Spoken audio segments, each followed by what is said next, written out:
அல்லாஹ்வுடைய தூதர் ஸல்லல்லாஹு அலைஹி வஸல்லம் உடைய வாழ்க்கையை பாருங்கள். ஆயிஷா ரலியல்லாஹு அன்ஹா சொல்லுகிறார்கள், நான் உணவை சாப்பிடுவேன், அந்த உணவில் சில பகுதியை கடிப்பேன். அல்லாஹ்வுடைய தூதர் உடனே அதை வாங்கி கொண்டு நான் கடித்த இடத்திலேயே அல்லாஹ்வுடைய தூதரும் கடிப்பார். சுப்ஹானல்லாஹி ரப்பில் ஆலமீன். எப்படிப்பட்ட அன்பு பரிமாறப்படுகிறது பாருங்கள். அந்த வார்த்தை, அந்த அன்பை சொல்லுவதற்கு எனக்கு வார்த்தை தெரியவில்லை தமிழில். இங்கிலீஷிலே சொல்ல வேண்டும் என்றால் ரொமான்ஸ்னு சொல்லலாம். இஸ்லாம் அதற்கு தூரமானது இல்லையே. கணவன் மனைவியுடைய வாழ்க்கையில் அது சேர்ந்தது தானே. எப்படிப்பட்ட ஒரு முன் உதாரணம் பாருங்கள். அல்லாஹ்வுடைய தூதர் நான் எந்த இடத்தில் வாய் வைத்து கடித்தேனோ அதே இடத்திலே அல்லாஹ்வுடைய தூதர் ஸல்லல்லாஹு அலைஹி வஸல்லம் அதை வாங்கி கடிப்பார்கள் என்று அல்லாஹ்வுடைய தூதர் ஸல்லல்லாஹு அலைஹி வஸல்லம் உடைய மனைவி சொல்லுகிறார்கள். உணவு பரிமாறப்படும், அன்பு பரிமாறப்படும், அதோடு பாசம் பரிமாறப்படும், அதோடு தங்களுடைய காதலும் பரிமாறப்படும். இவர்களுடைய வாழ்க்கை ஒவ்வொரு நாளும் திருமண நாள் தான். இவர்களுடைய வாழ்க்கையில் ஒவ்வொரு நாளும் திருமண நாள் தான். இன்னைக்கு 2 மாசம் தான் நமக்கு இந்த சந்தோஷம், 3 மாசம் தான் நமக்கு இந்த சந்தோஷம். 2 மாசம் எதை சமைச்சு போட்டாலும் குறையே சொல்ல மாட்டார். நல்லவே இல்லைன்னாலும் நல்லதா இருக்கும் பாரு. ஒரு 4-5 வருஷம் அல்லது 5 வருஷம் சமைச்சு கழிஞ்சு போச்சுன்னா ஏதாவது சாப்பாடு வச்சு குறைன்னு சொன்னா அவ்வளவுதான். என்ன நடக்கும்? அங்கே என்ன ஆகும்? சாப்பாட்டுல உப்பு இல்லைன்னா நடக்கிற சண்டை என்ன? ரசத்துல புளி அதிகமா போடலன்னு சொன்னா சண்டை என்ன? இன்னைக்கு முஸ்லிம் சமூகத்தின் மத்தியில் அதுக்காக தலாக் இந்த நிலைக்கு சமூகம் தள்ளப்படுகிறது என்றால் அல்லாஹ்வுடைய தூதர் முஹம்மது ரசூலுல்லாஹ் ஸல்லல்லாஹு அலைஹி வஸல்லம் அவர்களுடைய குணத்தை பற்றி சொல்கிறார்கள். மா ஆபன் நபியு ஸல்லல்லாஹு அலைஹி வஸல்லம் தஆமன் கத்து. அல்லாஹ்வுடைய தூதர் ஒருபோதும் உணவை குறை கூறியதே கிடையாது. பிடித்திருந்தால் சாப்பிடுவார்கள், பிடிக்கவில்லை என்றால் விட்டு விடுவார்கள். பிடித்திருந்தால் சாப்பிடுவார்கள், பிடிக்கவில்லை என்றால் அதை விட்டுவிட்டு மற்றதை சாப்பிடுவார்கள். குறை கூறி சமைத்தவர்களுடைய உள்ளத்தை அல்லாஹ்வுடைய தூதர் காயப்படுத்த மாட்டார். அவ்வளவு நேரம் சிரமப்பட்டு அடுப்பிலே வெந்து வேர்வையெல்லாம் வடிந்து ஓடும் அந்த நிலையிலே சமைத்து வைப்பால் தங்களுடைய மனைவி. ஆனால் 1 நிமிடத்தில் அவர் வார்த்தையால் ஒட்டுமொத்த உள்ளத்தையும் காயப்படுத்தி விடுவார். அதனால் மனைவி சமைத்தால் அந்த மனைவியுடைய சாப்பாடு சரியாக இல்லை என்றாலும் நீங்கள் புகழ்ந்து பாருங்கள். அந்த மனைவியுடைய உள்ளத்திலே ஏற்படக்கூடிய மகிழ்ச்சியை அந்த மனைவியுடைய கண்களிலே பார்க்கலாமா இல்லையா? இதெல்லாம் அடிக்கடி இந்த மாதிரி சம்பவங்கள் சொல்லும் பொழுது ஒரு நகைச்சுவையை நான் கூறிக்கொள்ளுவேன்.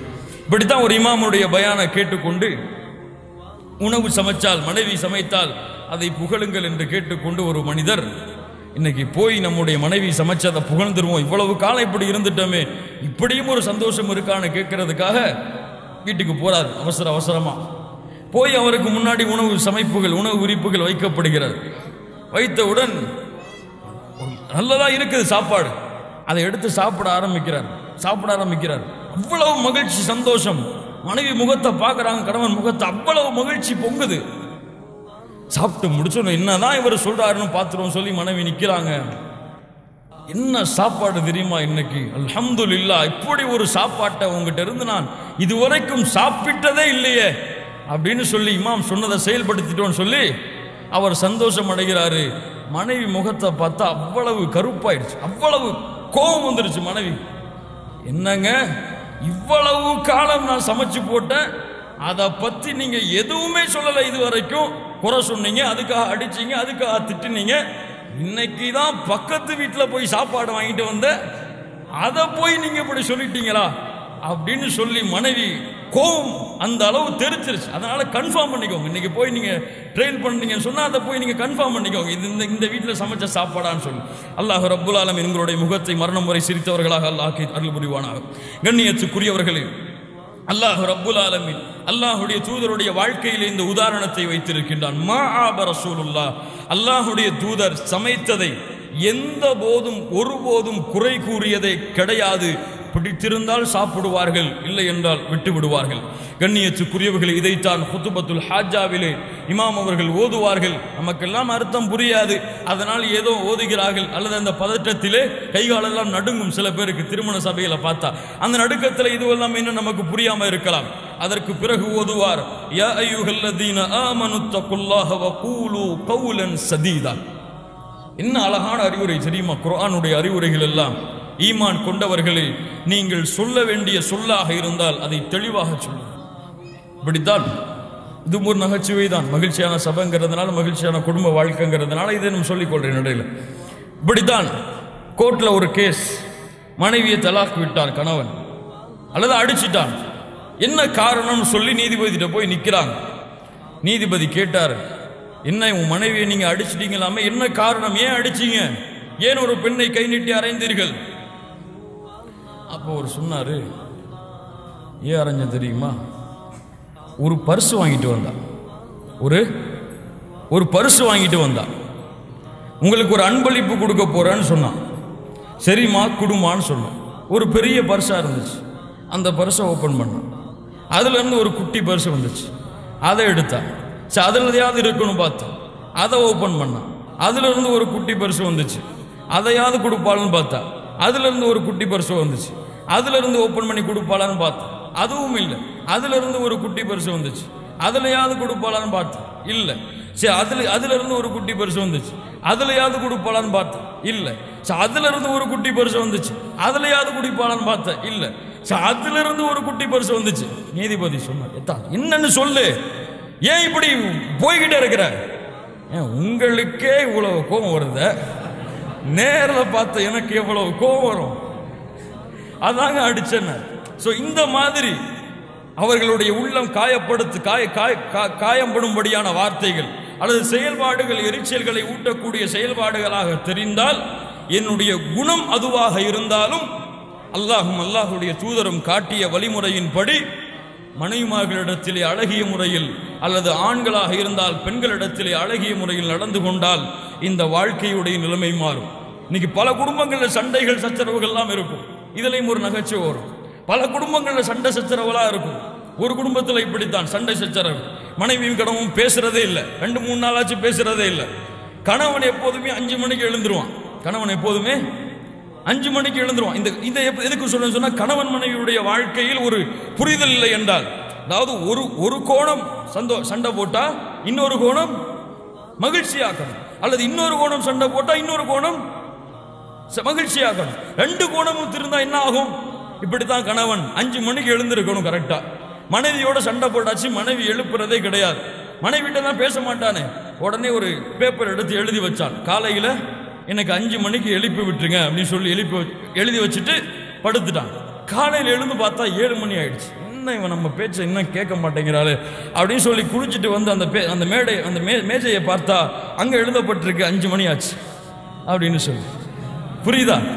5 மணி ஆச்சுன்னா அந்த டேபிள் எழுதப்பட்டிருக்கு. அவர் என்ன சொன்னாரு, காலைல எழுப்பி விட்டுருக்கேன்னு சொல்லி அவரும் பேச மாட்டார், இவரும் பேச மாட்டார். 2 பேரும் பேசாம இருந்தா இதுதான் நடக்கும். இப்போ இந்த ஒரு உறவு முறை இருந்தாலும் அல்லாஹ்விற்காக அதை பொறுத்து கொண்டு அல்லாஹுடைய பொருத்தத்தை அடைவதற்காக, இந்த வாழ்க்கையை மறுமையின் வெற்றியின் வாழ்க்கையாக ஆக்குவதற்காக பொறுமையாக்கி கொண்டு, சண்டைகள் இருந்தால், சச்சரவுகள் இருந்தால், பிரச்சனைகள் இருந்தால், இந்த ஒரு ஹதீஸை புரிஞ்சுக்கோங்க, எல்லா பிரச்சனையும் ஓடி போயிடும். என்ன ஹதீஸ்? அல்லாஹுடைய தூதர் ஸல்லல்லாஹு அலைஹி வஸல்லம் சொன்னார்கள், முஹம்மது ரஹ்மத்துல்லாஹி அவர்கள் பதிவு செய்கிறார்கள், ஜாபிர் ரலியல்லாஹு அன்ஹு அவர்கள் கூறுவதாக, அல்லாஹுடைய தூதர் சொன்னார்கள், இன்ன இப்லீஸ யதஉ அர்ஷஹு அலல் மா. இப்லீஸ் இருக்கின்றானே, அவன் தன்னுடைய சிம்மாசனத்தை கடலிலே போடுகின்றான், தன்னுடைய அரிசை கடலிலே அமைக்கின்றான். சும்ம யபஅது சராயஹு, அவனுடைய வழித்தோன்றர்களை அவன் அழைப்பான், அவனுடைய கூட்டாளங்களை, குட்டி சாத்தான்களை எல்லாம் அழைப்பான். அழைத்து கேட்பான், ஃபாதுனாஹும் மின்ஹும் மன்சிலா அஅதமுஹும் ஃபித்னா யஜிஉ அஹதுஹும் ஃபயகூலு ஃபஅல்த கதா வ கதா. ஒருத்த வந்து சொல்லுவான், ஒரு ஷைத்தான், அந்த இப்லீஸ் தான் தலைவன், அவன் தான் ஹெட், அதுக்கு கீழே ஷைத்தான்கள். அந்த ஷைத்தான் வந்து சொல்லுவான் இப்லீஸை பார்த்து, இப்லீஸே இன்னைக்கு இப்படி செஞ்சேன், இப்படி செஞ்சேன், இப்படி செஞ்சேன், போப்பான்றுவான். இன்னொருத்த வருவான், இப்லீஸே நான் இப்படி செஞ்சேன், அப்படி செஞ்சேன், போப்பான்றுவான். இன்னொருத்த வருவான், இப்லீஸே நான் ஒன்னு செஞ்சேன் பாரு, அந்த மாதிரி யாருமே செஞ்சிருக்க முடியாது. என்ன செய்வான் தெரியுமா? அல்லாஹ்வுடைய தூதர் ஸல்லல்லாஹு அலைஹி வஸல்லம் சொன்னார்கள், அவனை அப்படியே கொண்டு வந்து பக்கத்தில் உட்கார வச்சுப்பான். அவனை அப்படியே கொண்டு வந்து பக்கத்தில் உட்கார வச்சு, நீ தான் இன்னைக்கு செஞ்ச வேலையில பெர்ஃபெக்டான வேலை செஞ்சிருக்க. என்ன வேலை அது? அல்லாஹ்வுடைய தூதர் முஹம்மது ரசூலுல்லாஹ் ஸல்லல்லாஹு அலைஹி வஸல்லம் அவர்கள் சொன்னார்கள், ஒரு கணவன் மனைவி நிம்மதியாக வாழ்ந்தார்கள். மா தரக்துஹு ஹத்தா ஃபர்ரக்து பைனஹு வ பைன அஹ்லி.